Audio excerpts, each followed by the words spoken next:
तो बच्चों कैसे हैं आप सब? बहुत-बहुत स्वागत है आपका आज की इस वीडियो में। आज का ये वीडियो क्लास 12th के बच्चों के लिए बहुत ज़्यादा ख़ास होने वाला है क्योंकि इस वीडियो में हम लोग देखने वाले हैं क्लास 12th का जो आपका फ़िज़िकल एजुकेशन सब्जेक्ट है बच्चों, हिंदी में जिसको आप शारीरिक शिक्षा विषय भी बोलते हैं, इसका एक इम्पॉर्टेंट सैंपल क्वेश्चन पेपर इस वीडियो में हम लोग देखने वाले हैं। और बेसिकली ये वाला सैंपल पेपर हम लोग कर ही रहे थे। इस सैंपल पेपर का ये पार्ट 2 वाला वीडियो होने वाला है। अगर अभी तक आपने इसका पार्ट 1 का वीडियो नहीं देखा है तो उसका लिंक मैं आपको डिस्क्रिप्शन बॉक्स में दे दूँगा, उस पर क्लिक करके पार्ट 1 का वीडियो ज़रूर देख लीजिएगा। अगर आपने पार्ट 1 का वीडियो देख लिया है, तो इस वीडियो को पूरा ज़रूर देखिएगा बच्चों क्योंकि जो आपका 12 मार्च को पेपर होने वाला है ना, 12 मार्च 2024 को आपका जो पेपर होने वाला है, उसके अंदर आपको ये सैंपल क्वेश्चन पेपर बहुत ज़्यादा मदद करेगा क्योंकि जो भी क्वेश्चन्स हम लोग डिस्कस करते हैं, इस सैंपल पेपर के अंदर, ये बहुत ज़्यादा इम्पोर्टेंट होता है बच्चों। और अगर आप पिछले 10 साल का पेपर उठा कर के देखेंगे, तो ये क्वेश्चंस बार-बार रिपीट हो रखे हैं बच्चों, ठीक है? तो वीडियो को पूरा ज़रूर देखिएगा। अगर आप चाहते हैं कि इसी प्रकार की वीडियोज़ हम आपके लिए लेकर के आते रहें, तो इस वीडियो को ज़्यादा से ज़्यादा लाइक कीजिएगा। जितना ज़्यादा वीडियो को आप लाइक करते हैं, उतना ज़्यादा हमारा मोटिवेशन बढ़ता है और वीडियोज़ को बनाने के लिए। चैनल पर अगर आप नए आ गए हैं, विद्यालय स्टडी पॉइंट को अभी तक आपने सब्सक्राइब नहीं किया है, तो सब्सक्राइब कर लीजिए। इसी तरह की वीडियोज़ हम आपके लिए लेकर के आते रहते हैं। जैसे ही आप चैनल को सब्सक्राइब करेंगे, बगल में आपको बेल का घंटी-घंटा कुछ भी कह सकते हैं, उसका आइकन देखने को मिलेगा। उसको प्रेस करके ऑल पे क्लिक कर दीजिएगा जिससे कि जो भी हम नया वीडियो अपलोड करें, उसका नोटिफ़िकेशन सबसे पहले आपके फ़ोन पर आ जाया करे और आपकी जो तैयारी है एग्ज़ाम्स के लिए वो और भी बेहतर से बेहतर तरीके से हो सके। चलिए हम अपने वीडियो को शुरू करते हैं बच्चों। तो हम लोग आ गए हैं सेक्शन सी के अंदर जिसके अंदर 3-3 नंबर के क्वेश्चन्स हमसे पूछे जाएँगे, जिसका आंसर हमें 100 से 150 शब्दों में देना है, ठीक है? तो सेक्शन सी का पहला क्वेश्चन और इस क्वेश्चन पेपर का 25वां क्वेश्चन देखिए क्या पूछ रहे हैं यहाँ पर हमसे कि गठिया किसे कहते हैं? गठिया के कारण तथा सामान्य लक्षण लिखिए, ठीक है? आपने आम तौर पर अपने दैनिक जीवन में कभी न कभी तो सुना ही होगा कि हाँ, इसको गठिया हो गया, अरे इस अंकल जी को गठिया हो गया, ठीक है? तो यहाँ पर वही क्वेश्चन बन गया है कि गठिया किसे कहते हैं? इंग्लिश में इसको आर्थराइटिस बोलते हैं बच्चों, ठीक है? और जो गठिया होता है इसके क्या कारण हो सकते हैं जिस कारण से गठिया आपका होता है, आर्थराइटिस होता है? और सामान्य लक्षण यानी नॉर्मल सिम्पटम्स क्या देखने को हमें मिलते हैं गठिया के, ठीक है? तो आंसर आप इस प्रकार से लिखेंगे कि गठिया यह जोड़ों में दर्द व सूजन की स्थिति होती है, ठीक है? इसके अंदर क्या होता है ना मेनली हमारे जॉइंट्स के अंदर जो है दर्द या सूजन होता है और गठिया एक ऐसा बीमारी है, ऐसा विकार है जो कि लंबी उम्र में आपका आता है। लंबी उम्र से मेरा अभिप्राय यहाँ पर ये है कि जैसे-जैसे आपकी एज बढ़ती है, वैसे-वैसे इस बीमारी के होने की संभावना भी बढ़ती जाती है। जैसे आप देखेंगे किसी की उम्र 60 साल है, 70 साल है या 50 क्रॉस कर चुकी है, तो उन व्यक्तियों को यह बीमारी होने का संभावना ज़्यादा होता है। ख़ास करके घुटनों वगैरह में आपका गठिया ज़्यादा देखने को मिलता है क्योंकि हमारे जॉइंट्स होते हैं ना वहाँ पर, तो वो एक तरह से ना घिसने लग जाते हैं, ठीक है? अब देखिए कोई भी चीज़ आप बहुत लंबे समय तक जब इस्तेमाल करेंगे, तो उसका एक लाइफ़ साइकिल होता ही है, वो तो ख़त्म मतलब ख़राब होने लगता है या फिर पूरी तरह से नष्ट होने लगता है। तो वैसे हमारा शरीर है भैया, हमारे शरीर का एक लाइफ़ साइकिल है, ठीक है? जो भी इस धरती पर पैदा हुआ है उसको एक न एक दिन जाना है। ये एक कड़वा सत्य है, ठीक है? और ये सत्य मैं कब बता रहा हूँ आपको अपने बर्थडे वाले दिन। जिन बच्चों को नहीं पता उनको मैं बताना चाहूँगा आज मेरा बर्थडे है, तो आप मुझे विश कर सकते हैं हैप्पी बर्थडे करके कमेंट सेक्शन में। खैर मुद्दे पे आते हैं, ठीक है? तो देखिए, हर चीज़ का एक लाइफ़ साइकिल होता है, वैसे ही हमारे जॉइंट्स का, हमारी बॉडी का एक लाइफ़ साइकिल होता है, ख़ास करके हमारी जो हड्डियाँ होती हैं ना, उनका तो यहाँ पर हमें दिखने ही लग जाता है, ठीक है? महिलाओं में 30 की उम्र के बाद हड्डियाँ कमज़ोर होने लग जाती है, ऐसा लोग कहते हैं, ठीक है? और पुरुषों के अंदर तो धीरे-धीरे कमज़ोर होने ही लगता है। तो जब आपकी एज ज़्यादा हो जाती है, तो गठिया होने का संभावना ज़्यादा रहता है बच्चों, ठीक है? इसके अंदर क्या होता है, जॉइंट्स में सूजन आ जाता है, दर्द होने लगता है कि नहीं? देखिए, आगे क्या बताया गया है कि यह कई कारणों की वजह से हो सकता है जैसे कि आसीन जीवन शैली, ठीक है? आनुवांशिक सदन, प्रतिरक्षा प्रणाली में परिवर्तन, सूजन, उपापचय में बदलाव, उम्र आदि गठिया के सामान्य रूप हमें देखने को मिलते हैं। यहाँ पर कई तरीके आपको बता रखा है या ऐसे कह लीजिए कई सारे तरीके आपको बता रखा है, जिस कारण से गठिया होता है। जिनमें से बता रखा है आसीन जीवन शैली, कि भैया आपका अगर जीवन शैली ठीक नहीं है तो गठिया हो सकता है, ठीक है? आनुवांशिक रूप से भी ये हो सकता है, मान लीजिए किसी के पिताजी को है, तो बच्चे को भी हो सकता है। ऐसे भी हमें गठिया देखने को मिल सकता है। प्रतिरक्षा प्रणाली में परिवर्तन होने के कारण अगर सूजन है, उपापचय में बदलाव हो रहा है, उम्र बढ़ रही है, ठीक है?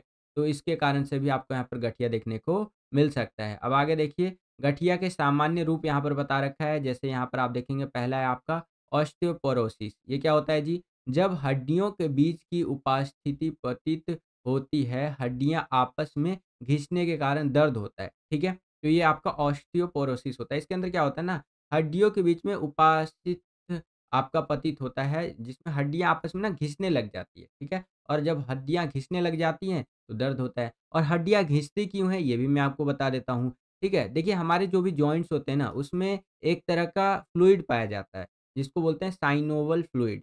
अब ये क्या होता है जी? ये ना हमारी जॉइंट्स के बीच में ना रगड़ नहीं खाने देता है हमारी जॉइंट्स को।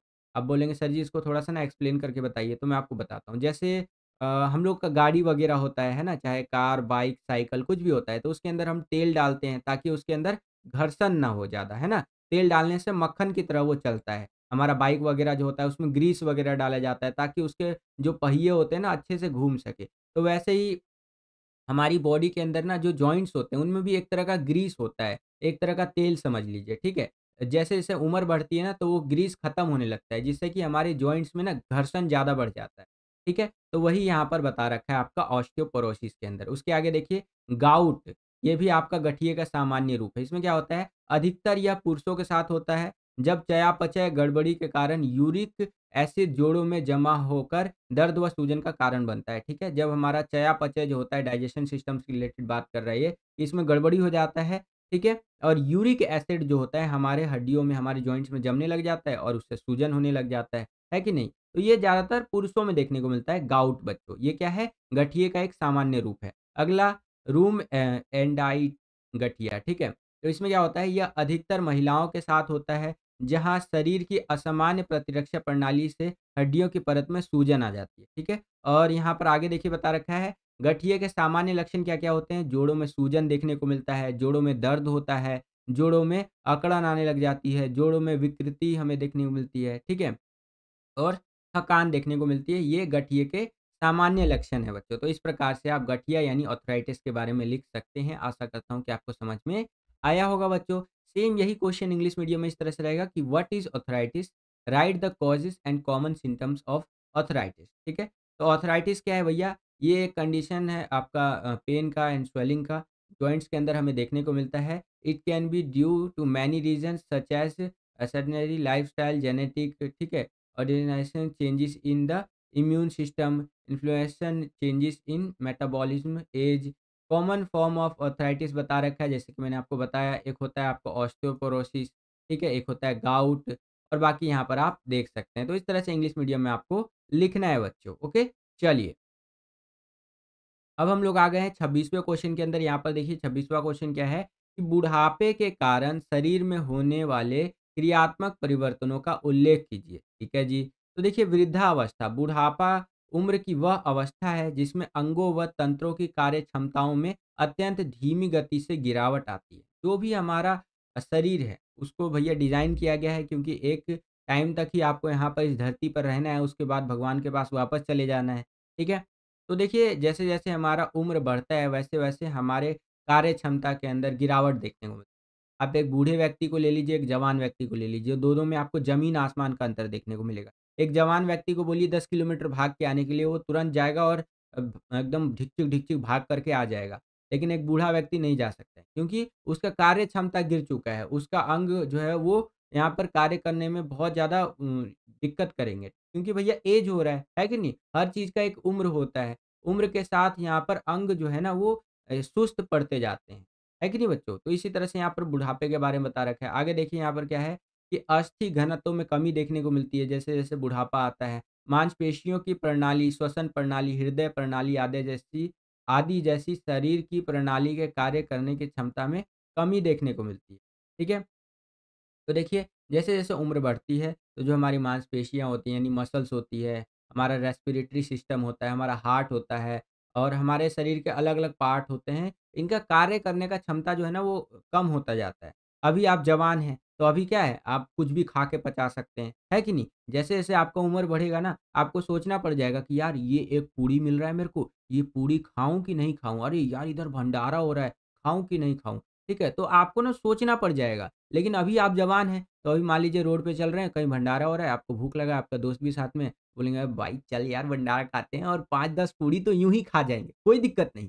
कोई कोलेस्ट्रॉल नहीं बढ़ेगा, कोई दिक्कत नहीं होगा, क्योंकि जवान हैं आप, अभी आपका शरीर 100% पोटेंशियल पे काम कर रहा है कि नहीं? एकदम पीक पे है। कुछ भी खाइए, कुछ भी पचाइए, कोई दिक्कत नहीं है। ठीक है? लेकिन जैसे-जैसे उम्र बढ़ती है, वैसे-वैसे हमारा हर एक पार्ट जो है ना, वो उसका काम करने का क्षमता जो होता है, कैपेसिटी जो होता है, वो कम होता जाता है। चाहे आपका दिल हो या फिर आपका फेफड़ा-उफड़ा हो या आपका एकदम हड्डी-उड्डी, मांस-ऊंस हो या और भी तरह का आपका शरीर के अंदर का पार्ट पुर्जा हो, सबका यहाँ पर कार्य करने का जो क्षमता होता है, धीरे-धीरे कम होता जाता है। ठीक है? चाहे अपचय दर में कमी आती है, हमारा मेटाबॉलिक जो रेट होता है, उसके अंदर कमी देखने को मिलती है। साथ ही साथ बाल, दाँत, इंद्रियों की क्षमताओं में कमी आने लग जाती है। कई सारे लोगों का बाल झड़ने लग जाता है। ऐड की नहीं, सॉरी।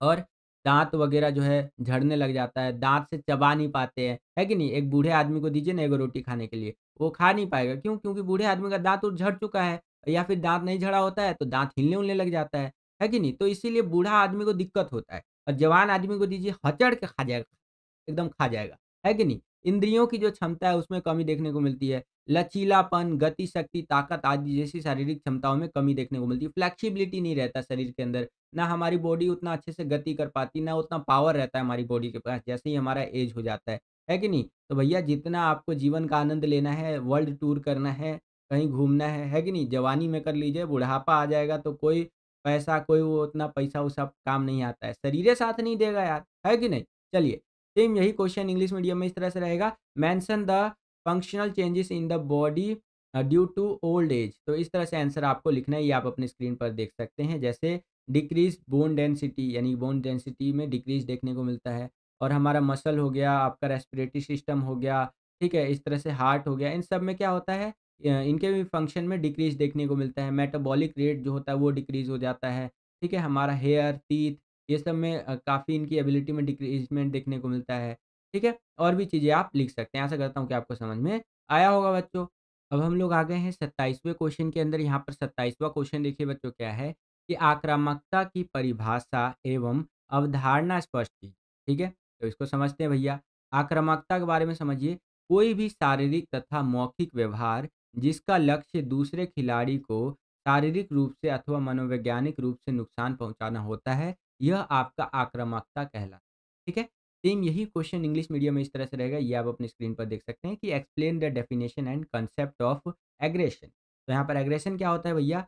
तो any physical and verbal behaviour that is intended to physically or psychologically harm another player, ये आपका क्या कहलाता है? एग्रेशन कहलाता है बच्चों। अब यहाँ पर देखिए, आक्रामकता के अवधारणाओं के बारे में बता रखा है। जैसे अगर अवधारणाओं के बारे में बात करें तो आक्रामकता की अवधारणा से यह तात्पर्य है कि आक्रामकता को विभिन्न मनोवैज्ञानिकों के द्वारा अलग-अलग रूपों में या अलग-अलग रूपों से समझाया गया है, ठीक है? जैसे वृद्धि के सिद्धांत के द्वारा, ठीक है? इसमें क्या होता है, इसमें मनोवैज्ञानिकों का मानना है कि यह जन्मजात होता है या होती है तथा समय के अनुसार यह दिखाई देती है, ये वाली आक्रामकता।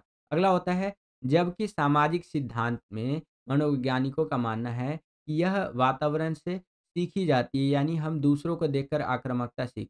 कई बारी क्या होता है कि ये जन्मजात होता है। कोई सब होता है ना बच्चा लोग कि जन्मे से एकदम गुस्सैल होता है भैया। दूसरे लोगों को देखे ना देखे खुद ही एकदम उसको गुस्सा आता रहता है, "ओए! हम गुस्से वाला आदमी है, दूर रहो हमसे।" ठीक है? और दूसरा टाइप का होता है आक्रामकता यानी एग्रेशन वाला कि दूसरा लोगों को देख के सीखता है, "अरे! ये गुस्सा कर रहा है तो हमहू गुस्सा करते हैं, हम भी गुस्सा करेंगे।" है कि नहीं? और तीसरा होता है बच्चा कि जबकि कुंठा सिद्धांत, इसका क्या होता है भैया? इसके मानने वाले वैज्ञानिकों का मानना है कि आक्रामकता का जन्म कुंठा होने पर ही होता है। ठीक है? तो इस तरह से आप आंसर लिख सकते हैं। सेम यही क्वेश्चन इंग्लिश मीडियम में इस तरह से रहेगा और आंसर आपको इस प्रकार से लिखते हुए चलना है बच्चों। वीडियो पॉज़ करके पूरा का पूरा आप रीड कर सकते हैं। 28वां क्वेश्चन देखिए बच्चों यहाँ पर क्या है कि एक व्यक्ति के लिए वसा क्यों आवश्यक है? अथवा वसा की उपयोगिता समझाइए, ठीक है? वसा का मतलब होता है फैट।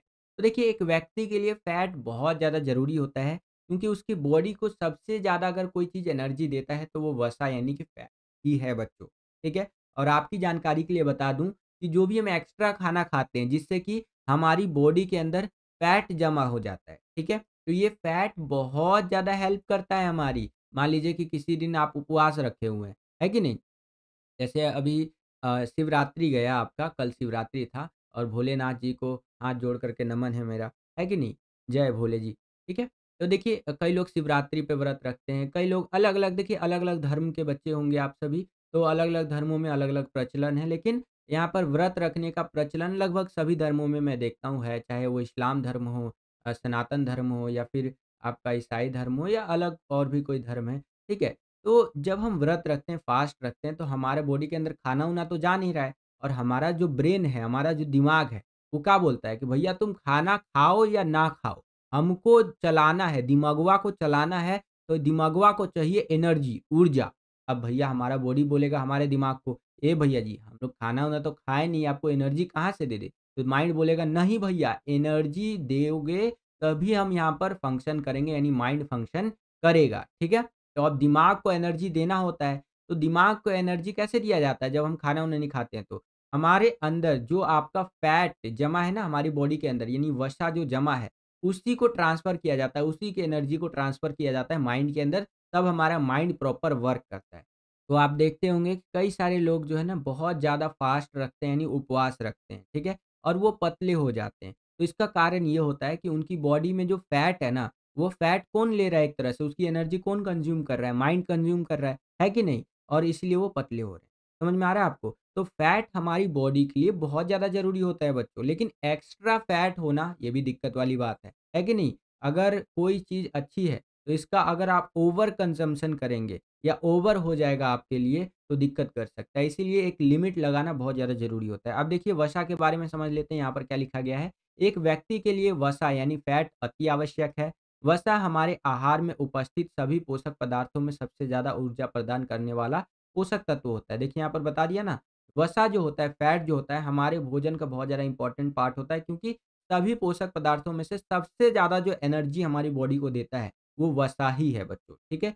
1 ग्राम वसा से 9 से 1 कैलोरी ऊर्जा प्राप्त होती है और आवश्यकता से अधिक कार्बोहाइड्रेट भी शरीर में वसा के रूप में संचित होता रहता है। इससे शरीर को चर्बी प्राप्त होती है, ठीक है? लंबे समय तक चलने वाली शारीरिक क्रियाओं में यह ऊर्जा के स्रोत के रूप में काम आती है, ठीक है? अगर लंबे समय तक आप कोई फिज़िकल एक्टिविटी कर रहे हैं, तो वहाँ पर एक एनर्जी के सोर्स के रूप में आपका ये काम आएगा बच्चों, ठीक है? तो इस प्रकार से आंसर आप लिख सकते हैं। आगे देखिए कुछ और बातें बता रखी हैं जैसे इससे विटामिन ए, डी, ई व के अवशोषण में भी सहायता मिलती है। मांसपेशीय ऊतक के निर्माण व शरीर के कोमल अंगों, हृदय, गुर्दे आदि को सुरक्षा प्रदान करने में मदद मिलती है। शरीर को सुडौल बनाती है तथा संक्रामक रोगों से बचाने में शरीर की प्रतिरोधक क्षमता को बढ़ाती है, ठीक है? शरीर को एकदम सुडौल बनाएगी, ठीक है? ये जो वसा होती है और जो इन्फेक्शन वाली डिज़ीज़ होती हैं, उससे बचाने में हमारे बॉडी को हेल्प करते हैं बच्चों।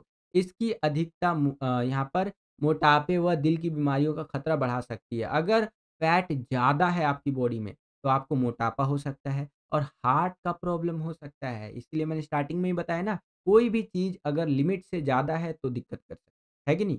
चलिए, अब स्रोत की बात कर लेते हैं, तो यहाँ पर वसा का क्या-क्या स्रोत होता है भैया? दूध से और दूध से उत्पादित चीज़ें जैसे घी हो गया, वनस्पति तेल वगैरह से मिल सकता है, सूखे मेवे, इनसे आपको वसा प्राप्त हो सकता है बच्चों, ओके? आशा करता हूँ कि आपको समझ में आया होगा। सेम यही क्वेश्चन इंग्लिश मीडियम में इस तरह से रहेगा, explain why fat is important for a person और द यूज़फुलनेस ऑफ फैट। तो fat is very important for a person क्योंकि भैया फैट बहुत ज़्यादा ज़रूरी है, मैंने आपको बताया। Fat is the most energy providing nutrient among all the nutrients present in our diet. Fat जो होता है भैया बहुत ज़्यादा इंपॉर्टेंट होता है और जो चीज़ें हम डाइट के थ्रू लेते हैं ना, उन सभी में से सबसे ज़्यादा जो न्यूट्रिएंट एनर्जी हमें प्रदान करता है वो फैट ही है, ठीक है? बाकी आप यहाँ पर देख लीजिए इस तरह से आपका लिखा गया है, वीडियो पॉज़ करके पूरा का पूरा आप रीड कर सकते हैं बच्चों, ओके? चलिए, अगला क्वेश्चन देखते हैं यहाँ पर 29वाँ क्वेश्चन क्या है कि महिला खिलाड़ी त्रय से आप क्या समझते हैं? इसके प्रकारों को विस्तार से समझाइए। यही क्वेश्चन इंग्लिश मीडियम में इस तरह से रहेगा, यहाँ पर आप देख सकते हैं कि what do you understand by the female player tried explain it's type in detail. ठीक है? तो इसके बारे में कुछ इस प्रकार से आपको लिखना है, महिला खिलाड़ी त्रय महिला खिलाड़ियों में होने वाले रोगों के लक्षणों का समावेशन व रोग है, ठीक है? जो कि आपका अस्थिसुचिरता जो होती है और रजोरोग जो होता है आपका तथा खाने संबंधित विकार ईटिंग डिसऑर्डर जिसको आप कहते हैं, यह एक गंभीर बीमारी है जिससे जीवन में लंबे समय तक स्वास्थ्य से संबंधित यहाँ पर आपका गंभीर व खतरनाक परिणाम हमें देखने को मिलते हैं, ठीक है?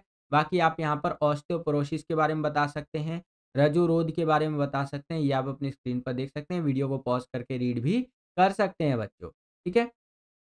कुछ और चीज़ें यहाँ पर बताई गई है, इसको भी आप देख सकते हैं। सेम यही क्वेश्चन इंग्लिश मीडियम में इस तरह से रहेगा और आंसर आपको इस प्रकार से लिखते हुए चलना है बच्चों।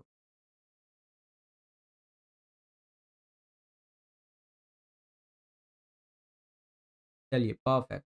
तो अब हम लोग आ गए हैं 30वें क्वेश्चन के अंदर। ये देखिए 30वां क्वेश्चन क्या पूछ रहा है हमसे कि इंस्ट्रामुरल का अर्थ तथा उद्देश्य लिखिए। तो इसके बारे में समझिए। इंस्ट्रामुरल संस्था अतः टूर्नामेंट।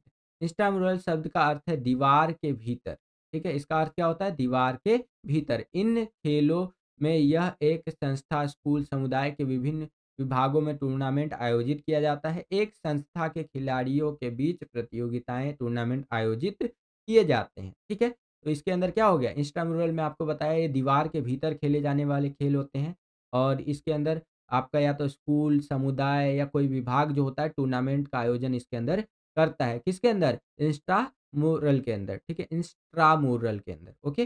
चलिए, इंस्ट्रामुरल के उद्देश्य क्या-क्या हो सकते हैं? किसी संस्था में खेलों में सामूहिक भागीदारी को प्रोत्साहित करना, बच्चों के सर्वांगीण विकास पर ध्यान देना, ठीक है? खेल के माध्यम से निष्पक्ष खेल, सम्मान, मित्रता जैसे मूल्यों का विकास करना, नियंत्रित वातावरण में प्रतिस्पर्धा करने का अवसर प्रदान करना। तो इस तरह से आप लिख सकते हैं इसके उद्देश्य। वीडियो पॉज़ करके आप रीड भी कर सकते हैं बच्चों, ठीक है? सेम यही क्वेश्चन इंग्लिश मीडियम में इस तरह से रहेगा, यहाँ पर आप देख सकते हैं और आंसर आपको इस प्रकार से लिखते हुए चलना है बच्चों।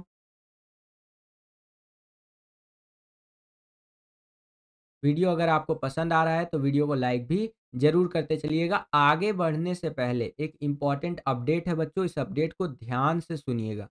हम आपके लिए लेकर के आए हैं फिजिकल एजुकेशन, पॉलिटिकल साइंस और हिस्ट्री सब्जेक्ट के 20-20 सैंपल पेपर पर सब्जेक्ट के हिसाब से। अगर आप इन सैंपल पेपर्स को लेते हैं तो आप अपने बोर्ड एग्जाम की तैयारी को नेक्स्ट लेवल पर ले जा सकते हैं। बहुत सारे बच्चों ने सैंपल पेपर ले लिया है और उनको फ़ायदा भी हो रहा है, तो आप भी ज़रूर लीजिए और अपने एग्जाम्स की तैयारी को और बेहतर बनाइए। इन सैंपल पेपर्स को लेने के लिए स्क्रीन पर आपको 2 व्हाट्सएप नंबर दिए गए हैं, दोनों में से किसी पर भी आप कॉन्टैक्ट कर सकते हैं। और अभी 50% का डिस्काउंट वाला ऑफर चल रहा है, जिसके अंदर आपको ₹199 का सैंपल पेपर केवल ₹99 में देखने को मिल जाएगा और इस ₹99 में आपको 20 सैंपल पेपर देखने को मिलेगा। जी हाँ बच्चों, और इसको डिवाइड करते हैं ना तो एक सैंपल पेपर का आपका कॉस्ट बैठता है केवल ₹5। सोचिए, केवल ₹5 के अंदर आपका एक सैंपल पेपर मिल रहा है और इस हिसाब से 20 सैंपल पेपर का आपको एक पीडीएफ देखने को मिलता है, ठीक है? जिसके अंदर अगर आप हिंदी मीडियम में लेना चाहते हैं तो हिंदी मीडियम में ले सकते हैं, इंग्लिश मीडियम में लेना चाहते हैं तो इंग्लिश मीडियम में भी ले सकते हैं। इन सैंपल पेपर्स को ज़रूर लीजिए बच्चों, क्योंकि आप अगर इनको लेते हैं और अपने बोर्ड एग्ज़ाम्स की तैयारी को करते हैं, तो आप अपने बोर्ड एग्ज़ाम्स की तैयारी को नेक्स्ट लेवल पर ले जा सकते हैं, ठीक है? सैंपल पेपर्स को लीजिए और 50% की भारी छूट का लाभ उठाइए और अपने बोर्ड एग्ज़ाम की तैयारी को और बेहतर बनाइए बच्चों, ठीक है? चलिए आगे चलते हैं। तो अब हम लोग आ गए हैं सेक्शन डी के अंदर। इसमें देखते हैं किस तरह के क्वेश्चन्स हमसे पूछे जा रहे हैं। तो यहाँ पर देखिए 31वां क्वेश्चन क्या है कि नीचे दिए गए चित्र का अध्ययन कीजिए तथा पूछे गए निम्नलिखित प्रश्नों के उत्तर दीजिए। यहाँ पर आपको एक चित्र दे दिया है, एक इमेज दे दिया है। इसको ध्यान से देखिए बच्चों। इस इमेज के अंदर ना आपको एक तरह का विकार यानी कि डिसऑर्डर दिखाया गया है, जिसे लॉन्ड्रोसिस कहते हैं। ठीक है, ये देख रहे हैं? इसमें शरीर की अवस्था कुछ इस प्रकार से हो जाती है। देख रहे हैं? तो इस तरह से। अब देखिए यहाँ पर क्या हमसे क्वेश्चन पूछ रहा है इससे रिलेटेड कि उपरोक्त चित्र में दर्शाई गई विकृति का नाम लिखिए। तो इसे लॉन्ड्रोसिस कहते हैं। यह शब्द ग्रीक लॉन्ड्रोस से आया है, जिसका अर्थ है पीछे की ओर मुड़ा हुआ, ठीक है? और काइफोटिक ऊपरी पीठ और लॉन्ड्रोटिक गर्दन और निचली पीठ कहलाते हैं। तो इस तरह से यहाँ पर बताया गया है। नेक्स्ट क्वेश्चन, उपरोक्त चित्र में दर्शाई गई विकृति के 2 कारण लिखिए। किस कारण से ये हमें समस्या देखने को मिलती है?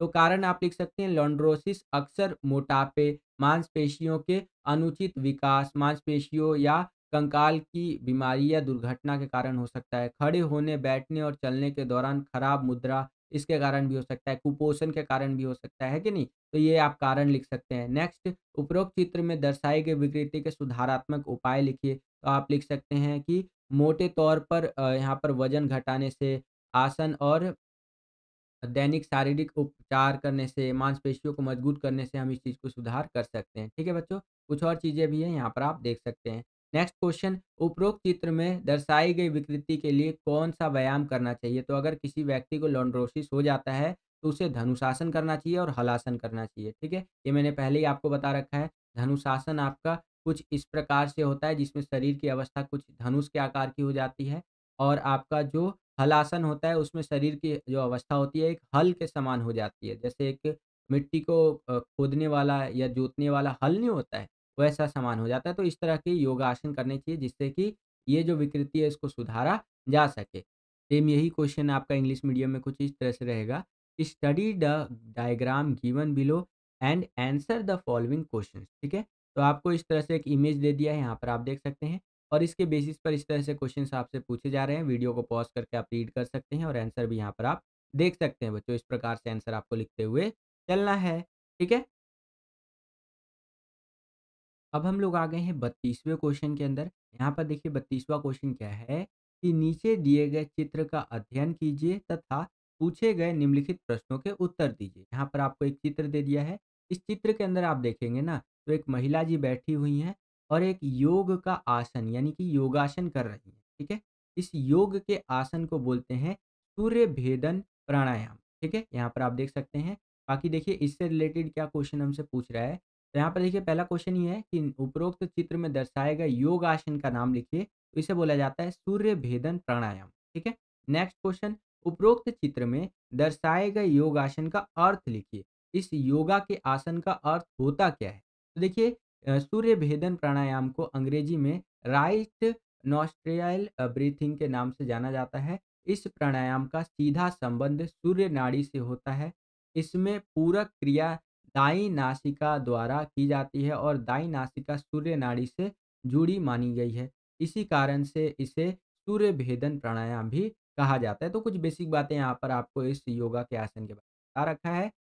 तीसरा क्वेश्चन देखिए बच्चों यहाँ पर क्या है कि उपरोक्त चित्र में दर्शाए गए योगासन के 2 लाभ लिखिए। ठीक है? ये जो आप यहाँ पर योगा का आसन देख रहे हैं, सूर्य भेदन प्राणायाम, इसके क्या लाभ है उसके बारे में आपको बताना है बच्चों। तो इस तरह से आंसर आप लिख सकते हैं कि नियमित अभ्यास से सकारात्मक विचारों में वृद्धि होती है। अगर आप डेली बेसिस पर इस योगासन को करते हैं, तो पॉजिटिव एनर्जी होगा आपके बॉडी के अंदर, मतलब आएगा पॉजिटिव एनर्जी। ठीक है? और तनाव कम करने में मदद करता है। मानसिक तनाव से मुक्त करने के लिए सूर्य भेदन प्राणायाम बहुत ही लाभदायक है ना? इस तरह से मैंने 3-4 लिख दिए हैं, आप केवल 2 यहाँ पर लिख सकते हैं। नेक्स्ट क्वेश्चन कि उपरोक्त चित्र में दर्शाए गए योग आसन के 2 सावधानियाँ लिखिए। तो देखिए पेट भरा होने पर यह प्राणायाम नहीं करना चाहिए। अगर आपका पेट एकदम थक-थक भरा हुआ है ना, तो आपको ये योगासन नहीं करना चाहिए। पूरक करते समय पेट और सीने को ज़्यादा ना फुलाएँ। स्वशासन पर नियंत्रण रखकर ही पूरक क्रिया करें बच्चों। तो इस तरह से आंसर आपको लिखना है। सेम यही क्वेश्चन इंग्लिश मीडियम में इस तरह से रहेगा। ये आप देख सकते हैं, study the diagram given below and answer the following questions. तो यहाँ पर आप देख सकते हैं फर्स्ट क्वेश्चन है कि right the name of the yoga आसन शोर इन द अबव फिगर। तो इस तरह से आप यहाँ पर आंसर देख सकते हैं, है ना? बाकी नेक्स्ट क्वेश्चन भी देख सकते हैं और आंसर भी साथ-साथ उसका देख सकते हैं।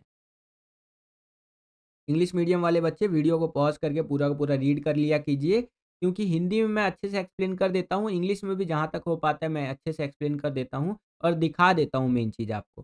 ठीक है? चलिए, अब हम लोग आ गए हैं 33वें क्वेश्चन के अंदर। यहाँ पर देखिए क्या है कि यहाँ पर भी आपको चित्र दे दिया है, इसको देखना है और इसके आधार पर जो क्वेश्चन हमसे पूछे जाएँगे उसका आंसर देना है। तो अगर आप ध्यान से देखेंगे तो यहाँ पर एक ही लड़की को 2 अवस्था में दिखाया गया है। एक अवस्था में ये लड़की थोड़ी ऊपर की तरफ है, एक अवस्था में लड़की थोड़ी नीचे की तरफ है। ये लड़की कर क्या रही है? तो ये यहाँ पर पुशअप्स कर रही है। जैसे हम लोग यहाँ पर पुशअप मारते हैं ना ऐसे, वैसे ही यहाँ पर ये लड़की पुशअप्स मार रही है, लेकिन मॉडिफाइड पुशअप्स है ये। नॉर्मल पुशअप्स अगर आप देखेंगे तो उसका पैर वगैरह देखेंगे ऐसे रहता है और हाथ इस तरह से हो करके पुशअप्स मारा जाता है। लेकिन ये जो लड़की यहाँ पर पुशअप्स कर रही है ना, ये तो थोड़ा-सा मॉडिफाइड है बच्चों। ठीक है? चलिए अब देखिए इस चित्र से संबंधित क्या क्वेश्चन हमसे पूछा जा रहा है कि उपरोक्त चित्र में दर्शाए गए टेस्ट का नाम लिखिए। तो आंसर होगा लड़कियों के लिए संशोधित पुशअप। ठीक है? नेक्स्ट क्वेश्चन, उपरोक्त चित्र में दर्शाए गए टेस्ट का उद्देश्य लिखिए। तो इसका उद्देश्य होता है मापन, यानी कि ऊपरी शरीर की ताकत, सहन शक्ति और ट्रैक स्थिति जो होता है या स्थिरता, सॉरी स्थिरता जो होता है उसको मापना। ओके? नेक्स्ट क्वेश्चन कि उपरोक्त चित्र में दर्शाए गए टेस्ट के लिए सहायक सामग्री लिखिए कि इसके लिए सहायक सामग्री आपको क्या चाहिए। तो ये टेस्ट अगर करना है भैया तो एक सपाट, साफ, गद्दीदार सतह होना चाहिए आपका। ठीक है? जिम मैट, ये योगा मैट हो तो बहुत अच्छी बात है। नेक्स्ट क्वेश्चन देखिए बच्चों, यहाँ पर क्या है कि उपरोक्त चित्र में दर्शाए गए टेस्ट की प्रक्रिया लिखिए। ठीक है? किस तरह से हम ये टेस्ट कर सकते हैं उसके बारे में आपको एक्सप्लेन करना है। तो केवल 1 मार्क्स का ये रहने वाला है, इसीलिए आपको केवल 2 ही पॉइंट यहाँ पर लिखने होंगे। मैंने पूरा डिटेल में लिख कर के बता रखा है, जैसे कि पुशअप्स की प्रक्रिया। पुशअप्स तकनीक में घुटनों को ज़मीन पर टिकाकर रखा जाएगा और पीठ और घुटनों को सीधा रखते हुए जो विषय किसी पूर्व निर्धारित बिंदु तक शरीर को नीचे लाएगा, है ना? इस तरह से करके आपको एक्सप्लेन करना है। यहाँ वीडियो पॉज़ करके आप रीड भी कर सकते हैं बच्चों। सेम यही क्वेश्चन आपका इंग्लिश मीडियम में इस तरह से रहेगा, ये आप अपनी स्क्रीन पर देख सकते हैं और आंसर आपको इस प्रकार से लिखते हुए चलना है बच्चों।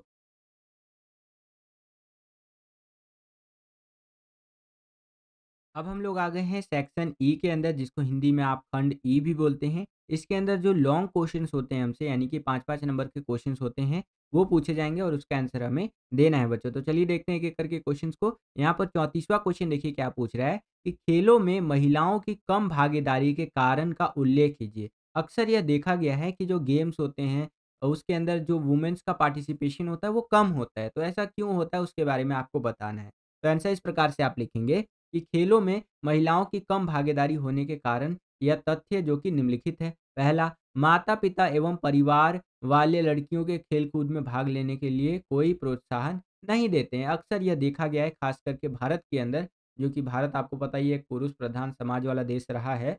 तो यहाँ पर महिलाओं को या लड़कियों को ज़्यादा पार्टिसिपेट करने के लिए बोला ही नहीं जाता है घर की तरफ से। उनको बोला जाता है, "अरे! तू क्या करेगी पढ़ लिख करके? तू क्या करेगी गेम वगैरह में पार्टिसिपेट करके, खेल करके, है ना? तेरे को अल्टीमेटली चूल्हा-चौका ही तो करना है, शादी होने के बाद तेरे को दूसरे के घर ही जाना है, लड़की तो पराया धन है।" लेकिन उनको ये नहीं पता है, कि ये रूढ़िवादी सोच है, ये पहले की परंपरा है, ठीक है? अब इस चीज़ को काफ़ी हद तक बदला जा चुका है और जो लड़कियाँ हैं, वो ये चीज़ बदल कर के दिखा रही हैं। आज लड़कियाँ जो है पुरुषों के साथ कंधे से कंधा मिला कर के चल रही हैं और ऐसे कार्य कर पा रही हैं, जो लड़के भी नहीं कर सकते हैं। अभी चंद्रयान 3 हमारा लॉन्च हुआ था ना वहाँ पर, तो उसमें जो मेन जो एक तरह से जैसे मिसाइल मैन ऑफ इंडिया हमारे अब्दुल कलाम जी, तो वैसे ही चंद्रयान 3 का मेन जो हेड बोला जा रहा है, वो एक महिला जी हैं, उनका नाम मुझे नहीं याद आ रहा है, ठीक है? उनको बोला जाता है। तो महिलाएँ भी बहुत ज़्यादा समाज में आगे बढ़ रही हैं, ठीक है? लेकिन गेम्स के अंदर पार्टिसिपेशन कम होने का मेन कारण ये आप लिख सकते हैं कि माता-पिता उतना सपोर्ट नहीं करते कई बारी लड़कियों को कि हाँ, भैया तुम गेम्स के अंदर पार्टिसिपेट करो,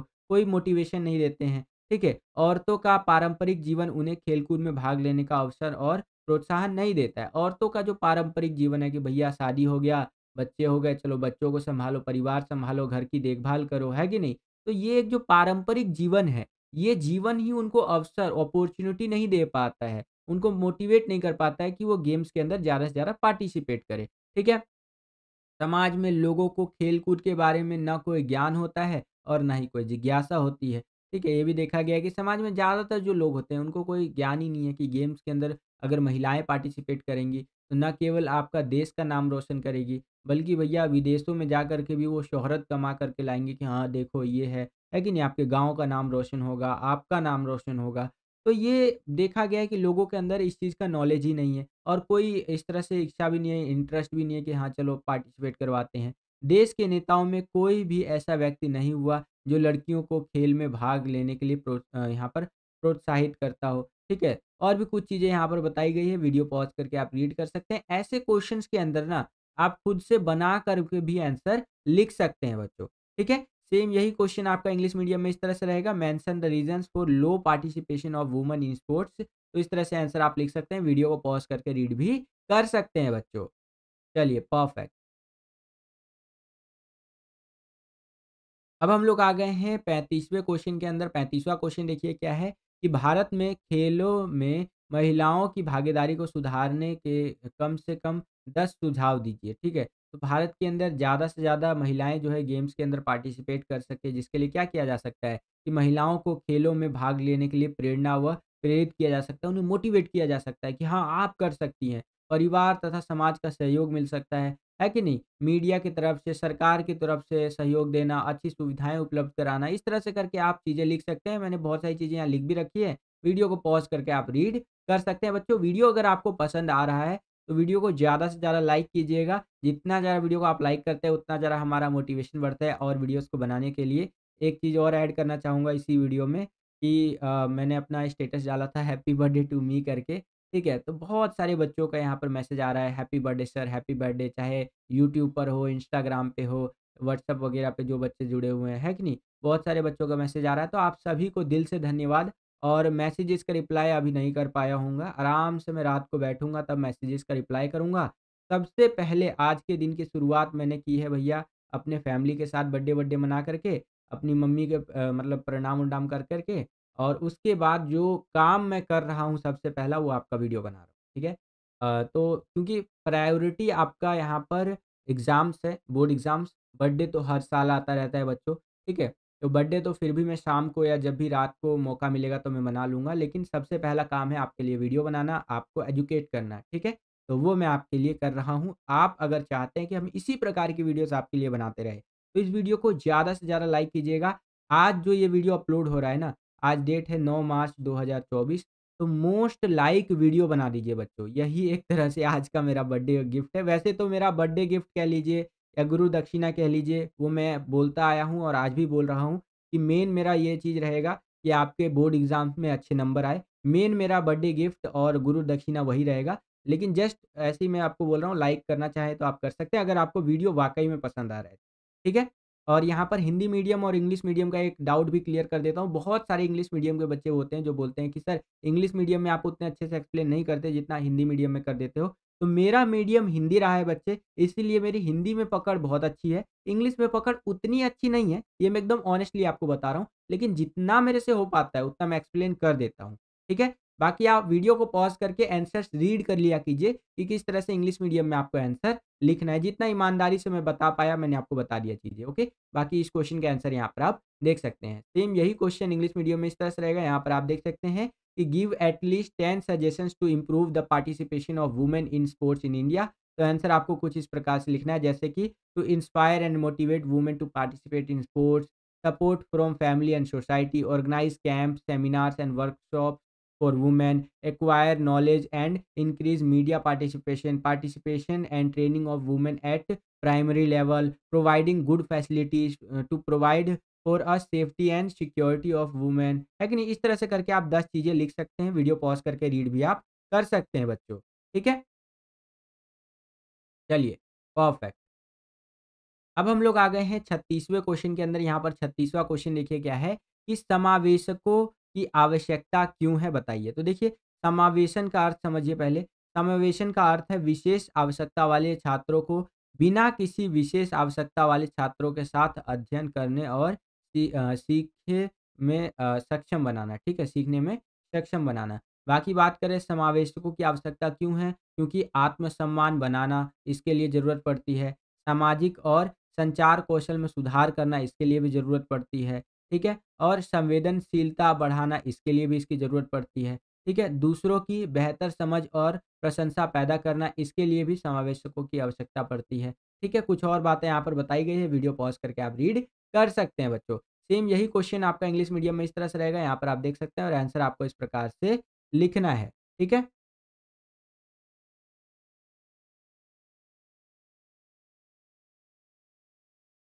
चलिए परफेक्ट।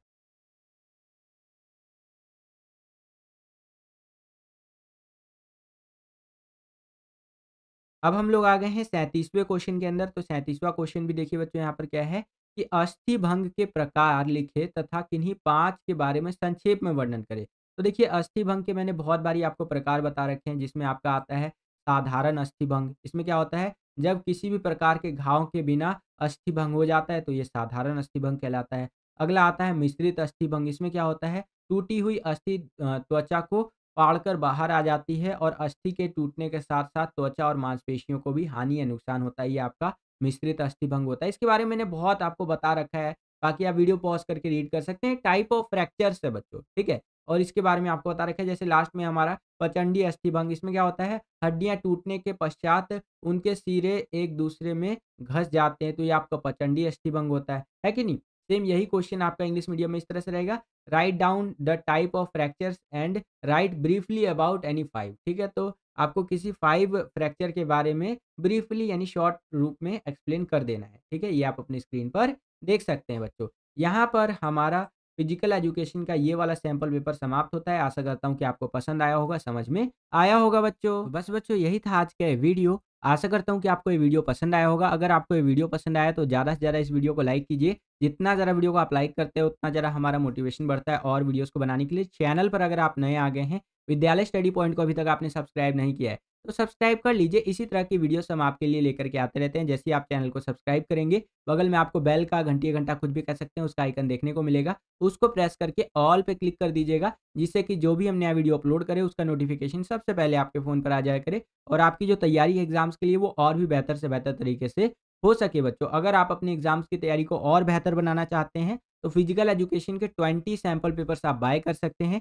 सैंपल पेपर्स को लेने के लिए स्क्रीन पर दिख रहे इस व्हाट्सएप नंबर पे आपको कॉन्टैक्ट करना है और उनको बेसिकली हाय लिख करके और यहाँ पर VSP07 लिख करके आपको भेज देना है। इससे ये होगा कि ₹199 का सैंपल पेपर आपको केवल 99 रुपीज़ में देखने को मिल जाएगा। 50% का आपको डिस्काउंट देखने को मिलेगा बच्चों, ठीक है? तो आज ही इन सैंपल पेपर्स को लीजिए और अपने बोर्ड एग्ज़ाम्स की तैयारी को और बेहतर बनाइए। आज की इस वीडियो के लिए इतना ही। मिलता हूँ आपसे अगली और एक्साइटिंग वीडियो में। तब तक के लिए खुश रहिए, खुश रखिए सभी को। जय हिंद, वंदे मातरम।